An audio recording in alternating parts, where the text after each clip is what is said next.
CM Revanth Reddy DK అరుణ మధ్య dialogue war నడుస్తోంది. పాలమూరు జిల్లాకు కేంద్రం నుంచి ఆమె ₹1 కూడా తేలేకపోయారని విమర్శించగా, ఎమ్మెల్యేగా ఎమ్మెల్సీగా ఉండి మీరేం చేశారని క్వశ్చన్ చేశారు డీకే అరుణ. ఈ 10 ఏళ్ళు నరేంద్ర మోడీ ప్రధానమంత్రిగా ఉండే కదా, మరి మొనగాళ్ళు వాళ్ళ దగ్గరికి పోయి మన పాలమూరుకు 10 పైసలైనా తెచ్చిర్రా, పాలమూరు రంగారెడ్డి ఎత్తిపోతల పథకానికి జాతీయ ప్రాజెక్టు తెచ్చిండ్రా? అది మాత్రం తెలియలేదు అరుణమ్మ, కానీ ఆమె మాత్రం జాతీయ ఉపాధ్యక్షురాలు పోస్టు తెచ్చుకున్నది.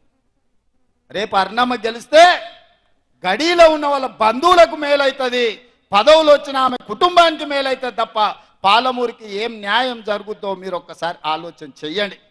మరి నువ్వెందుకు చేయలేదు ప్రాజెక్టులు? 10 ఏళ్ల నుంచి 20 ఏళ్ల నుంచి నువ్వేం పని చేసినావు? నువ్వు కూడా ఎమ్మెల్సీగా ఉన్నావు, ఎమ్మెల్యేగా ఉన్నావు 2 సార్లు. మరి నువ్వెందుకు చేయలేదు? నువ్వెందుకు ఇంతకుముందే నువ్వే నారాయణపేట, కొడంగల్ ఇంతకుముందు ఎందుకు చేయలేదు? నువ్వు పోరాటాలు చేసి అరుణమ్మ తెచ్చింది ఎట్లా, నువ్వు తేలేదు ఎట్లా? నువ్వెందుకు చేయలేదు? అన్ని అబద్ధాలు మాట్లాడుకుంటా, మోసాలు మాట్లాడుకుంటా, ప్రజల్ని మోసం చేసుకుంటా ఇంకా ఎంతకాలం ఇట్లే బతుకుతారు? మీ కుర్చీల కోసం, మీ అధికారం కోసం ఒక మహిళను పట్టుకొని